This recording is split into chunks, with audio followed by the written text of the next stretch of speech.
Assalamualaikum warahmatullahi wabarakatuh. Sobat Misteri Sunyi Mencekam, mudah-mudahan Anda masih selalu setia bersama kami, channel yang setiap hari selalu menyuguhkan cerita-cerita misteri yang menarik. Dan kesempatan kali ini kami akan berbagi sebuah kisah nyata misteri yang berjudul Dusun Angker Part 1. Cerita ini buah hasil pengamatan dan pemikiran dari seorang penulis ulung, yakni Kang Asep, yang berkenan membagikan kisahnya kepada dukun milenial. Cerita ini merupakan pembahasan tentang masyarakat desa yang tertutup dari dunia luar. Bahkan masyarakat ini selalu berusaha mati-matian agar tidak ada orang asing yang memasuki wilayahnya. Mereka tidak segan membunuh orang-orang asing yang berani memasuki wilayah di mana mereka bertempat tinggal serta bermata pencaharian. Baiklah, kita langsung simak ceritanya. Pada siang menjelang sore hari, di sebuah warung kopi di sebuah kota yang namanya dirahasiakan, terdapat 4 orang laki-laki sedang mengobrol. 2 di antaranya adalah bapak-bapak, yang satu berkopiah, yang satu lagi mengenakan ikat kepala bercorak batik, sedangkan 2 orang lagi adalah pemuda yang mengenakan setelan kasual. Hutan itu terlalu luas untuk dijelajahi. Meski ada jalur untuk mobil, tapi medannya cukup berat. Perlu menggunakan mobil khusus off-road kalau mau melewatinya, ujar salah seorang bapak. Begitu ya? Saya hanya merasa penasaran mengenai rumor yang selama ini beredar. Konon, jalur yang membelah hutan itu melewati suatu area yang ternyata ada pemukimannya yang berada tidak terlalu jauh dari sana. Tukas bapak yang mengenakan udeng-udeng. Pemukiman di tengah hutan, Pak, ucap salah satu pemuda sambil menatap bapak itu dengan penasaran. Kamu baru tahu? Bukannya kamu sudah lama menetap di sini, Ran? Bapak berudeng-udeng itu menatap heran ke arah pemuda bernama Ahran itu. Saya memang sudah lama di sini, Pak Tohar. Tapi saya baru mendengar soal rumor barusan. Lagi pula, apa pentingnya, Pak? Ahran menatap balik Pak Tohar. Itu hanya rumor, Pak Tohar. Lagi pula, orang macam apa yang memilih hidup di tengah hutan yang jauh dari manapun? Bapak berpeci berbicara. Pak Isan ini seperti kurang update saja. Banyak loh orang-orang yang memilih hidup di tempat terpencil yang jauh dari dunia luar.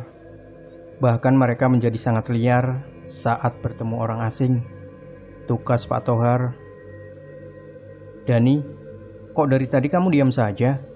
Biasanya kamu yang paling banyak ngomong, ucap Ahran saat menengok ke arah temannya itu. Aku jadi teringat Sulman, Ran. Kau tahu, dia akan menghilang saat mengantar kayu gelondongan menggunakan truk.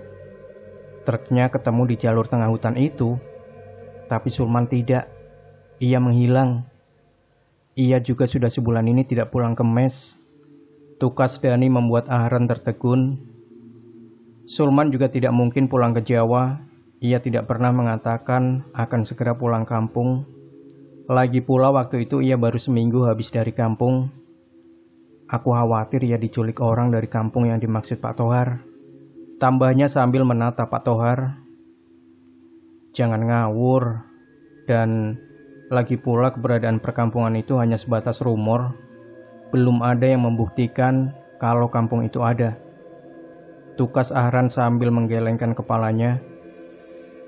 Itu karena mereka yang mencoba membuktikannya tidak ada yang kembali, ucap Pak Tohar disambut tatapan kaget semua orang. Lah, memangnya siapa saja yang pernah bilang ingin membuktikan keberadaan kampung itu? Tanya Pak Isan dengan raut wajah tegang. Sulman itu pria pendek yang berprofesi sebagai sopir truk pengangkut kayu gelondongan, kan? Dia pernah berbicara di depan saya bahwa dia ingin melihat kampung itu dengan mata kepalanya sendiri. Dia bukan satu-satunya yang pernah berbicara begitu kepada saya. Sebelumnya pasangan suami istri bernama Idlam dan Lasri juga berbicara hal yang sama kepada saya, tutur Pak Tohar. Ahran dan Dani saling pandang, sementara Pak Ihsan terlihat menggelengkan kepalanya. Lalu, ucapnya, Sulman adalah teman kami, Pak. Bahkan ia sudah kami anggap sebagai saudara. Menghilangnya dia jelas membuat kami semua panik. Polisi bahkan tim SAR belum juga menemukannya hingga sebulan berlalu, kata Dani. Maksudmu kamu ingin mencari Sulman sendiri begitu? Tanya Pak Ihsan. Ya, tidak akan sendiri. Saya akan memfasilitasi mereka, sekaligus saya turut serta, tukas Pak Tohar.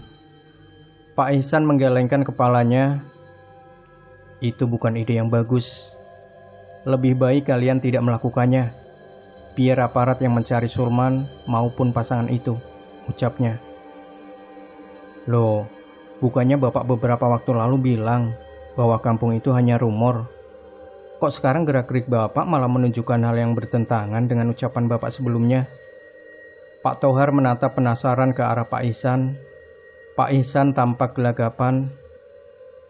Memangnya ucapan saya barusan bertentangan dengan ucapan saya mengenai rumor kampung itu? Ucapnya seolah tidak merasa. Ahran menatap penasaran ke arah Pak Ihsan. Ia merasa jika laki-laki itu sedang menyembunyikan sesuatu. Pak Ihsan kan kenal baik dengan Sulman. Mungkin Bapak tahu hal soal dia yang tidak kami tahu. Ucapnya disambut gelengan kepala Pak Ihsan.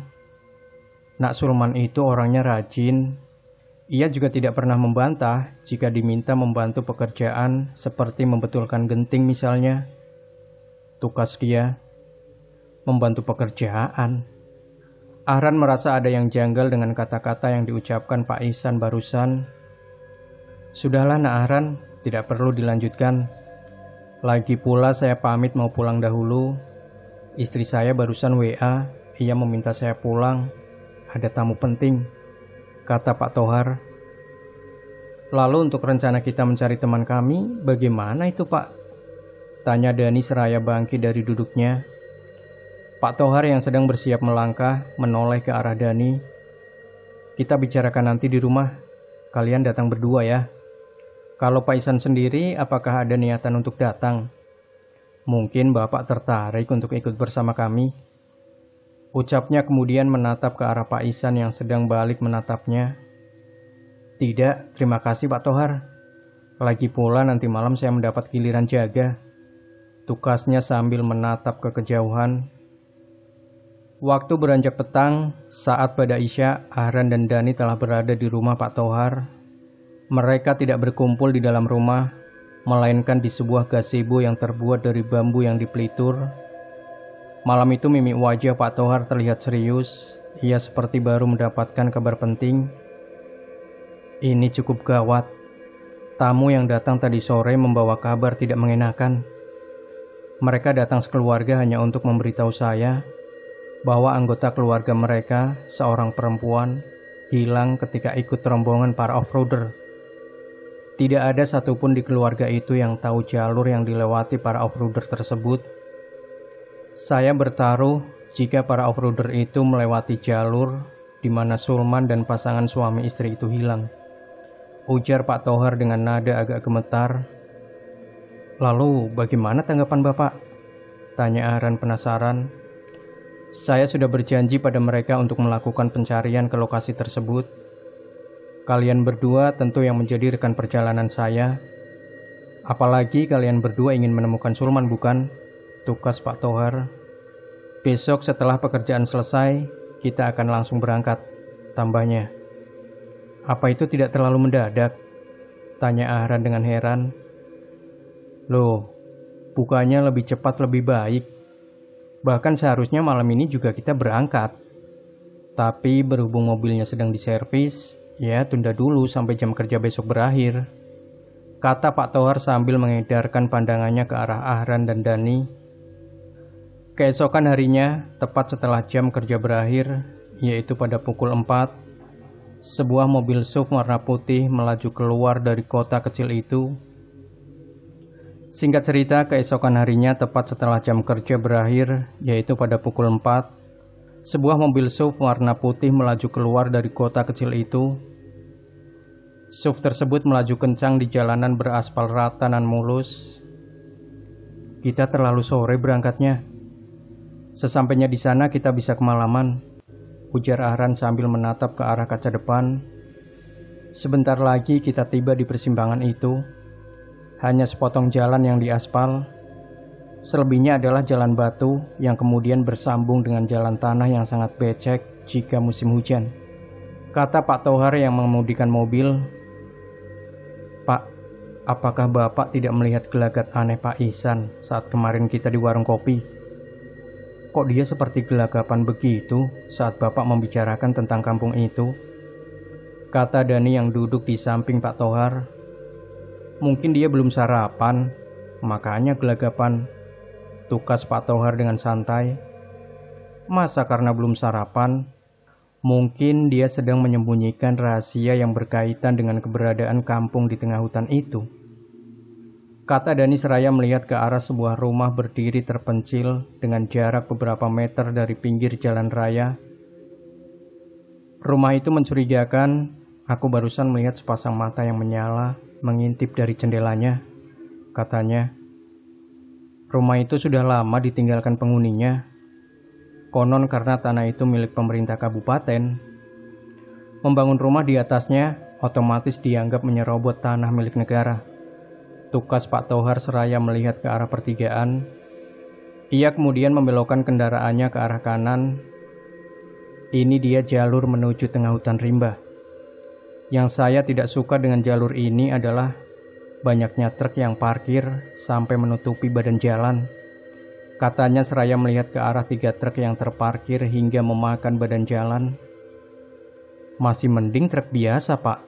Coba kalau logging truk yang trailer itu, bisa-bisa kita harus mundur buat kasih jalan," sahut Ahran sembari menengok ke belakang dan tersentak. "Astaga," pekiknya. "Ada apa, Ran?" Sontak Pak Tohar menginjak pedal rem, kemudian melihat ke arah kaca spion tengah. Dani juga lantas menengok ke belakang ke arah Arhan. Di bangku tengah hanya Arhan yang wajahnya terlihat memucat. Ia juga terdengar melafalkan ayat kursi. "Ada apa sebenarnya, Ran?" "Tidak ada apa-apa tuh," kata Dani dengan gusar. Arhan mencoba menenangkan diri, kemudian menghela nafas beberapa kali. "Sumpah makhluk itu ada di bangku belakang. Kedua matanya itu bersinar warna merah. Ia seperti nenek-nenek berambut hitam mengembang begitu," ucapnya membuat Dani terkejut. "Seperti nenek-nenek berambut hitam mengembang? Salahku tadi melihat ke arah rumah itu. Artinya dia mengikuti kita," tugas Dani seraya bergidik. "Maksudmu?" tanya Ahran penasaran. "Aku juga melihatnya, tapi di rumah itu, di balik jendela yang sudah tidak ada daun pintunya. Ia melihat ke arahku, seperti ingin menerkamku," tukas Dani. "Kalian banyak-banyak berdoa saja. Baca-baca ayat suci Al-Quran. Semoga sosok itu tidak menyeret kita ke dalam nasib buruk," timpal Pak Tohar seraya melajukan kembali mobilnya. Ahran dan Dani pun terdiam. Mereka kini fokus menatap ke depan, ke arah jalan yang kini berupa jalur tanah yang penuh dengan cekungan bekas tapak ban mobil, terutama truk. Jalur tanah tersebut membelah sebuah perkampungan dengan ramainya aktivitas para warganya. Rumah-rumah tampak berderet di sepanjang kiri dan kanan jalan yang dilewati. Saat Pak Tohar memacu kendaraannya dengan kecepatan agak tinggi, karena menemukan jalan yang berkontur rata, mendadak seorang nenek-nenek muncul menghadang. Otomatis Pak Tohar menghentikan laju mobilnya. "Astagfirullahaladzim, Nek. Ngapain ngehalangin jalan? Untung saja saya sigap berhentiin mobil," pekik Pak Tohar kemudian melihat ke arah nenek tersebut. Nenek itu tampak berbicara dengan bahasa lokal yang tidak dapat dimengerti. "Dia bicara apa?" tanya Ahran sambil menatap ke arah nenek itu. Dari gerik-geriknya sepertinya dia ingin kita putar balik. Dia melarang kita meneruskan perjalanan, tukas Pak Tohar. "Lalu apa kita akan kembali saja?" "Oh, rupanya sudah hampir maghrib," kata Ahran sambil melihat ke depan. Mendadak terdengar suara klakson nyaring dari belakang. Saat menengok, rupanya sebuah truk logging trailer yang kosong melaju melewati mobil Pak Tohar melalui jalur sebelah kiri yang kosong. Si nenek tiba-tiba berlari ke arah truk itu, berusaha untuk menghentikannya, namun gagal. Truk trailer tersebut berhasil lewat hingga semakin menjauh saja dari sana. Si nenek tampak mencak-mencak, kemudian melemparkan batu ke arah truk yang telah melewatinya dengan tidak sopan itu. Saat ia melihat ke arah mobil yang dikendarai Pak Tohar, mobil tersebut sudah tidak ada. Si nenek pun bersungut-sungut saat melihat SUV putih tersebut telah jauh melaju mengikuti truk trailer tersebut. "Maafkan kami, Nek. Bukannya kami tidak mau mendengarkanmu, tapi kami tidak mengerti bahasamu," ucap Pak Tohar seraya terkekeh. "Meskipun kami mengerti, tapi kami sudah bertekad untuk menemukan mereka yang tersesat di dusun atau kampung itu," tambahnya. "Tidak usah nyerocos, Pak. Nenek itu tidak akan mendengarnya. Kalaupun mendengarnya juga ia belum tentu mengerti," serga Ahran. SUV yang dikemudikan Pak Tohar melaju perlahan melewati jalan tanah yang mulai becek. Apalagi truk di depan melaju tersendat karena mengalami slip di jalur licin dan becek itu. "Di sini habis hujan ya? Kalau saja lagi musim kemarau, jalanan seperti ini gampang dilewatinya," ujar Dani seraya melihat ke arah kaca spion di hadapan kirinya. Ia tertegun saat melihat sosok tepat di belakang Ahran sedang bersiap mencengkram bahu temannya itu. "Ahran, cepat menyingkir. Dia di belakangmu," pekiknya. Mobil yang mereka tumpangi mengalami slip saat roda belakang terperosok ke dalam jejak ban truk yang cukup dalam. "Ah!" Ahran berteriak panik sembari ia bergulir ke kanan. Saat melihat ke bangku belakangnya, tampak sosok itu sedang menyeringai. "Baca, Ran, baca!" teriak Dani sembari membaca ayat kursi. Sedangkan Pak Tohar yang turut dibuat panik, tidak lantas menoleh ke arah belakang di mana Ahran sedang ketakutan. Ia tetap melihat ke depan, ke arah truk yang posisinya kini melintang menghalangi jalan. "Pekerjaan lagi. Kita harus keluar. Tinggalkan saja itu," ucapnya seraya mematikan mesin. Ia kemudian keluar dari mobil, sementara Ahran dan Dani dengan pontang-panting keluar dan menyusul Pak Tohar. "Ini mengerikan," ucap Ahran sambil bergidik ngeri. "Apa tujuan dia mengikuti kita?" kata Dani seraya bergegas ke arah truk yang mengalami gagal menanjak itu. Tanjakan yang akan dilewati tidak seberapa tinggi, namun dikarenakan jalannya yang berupa tanah serta baru diguyur hujan, maka tanjakan itu menjadi sulit untuk dilewati.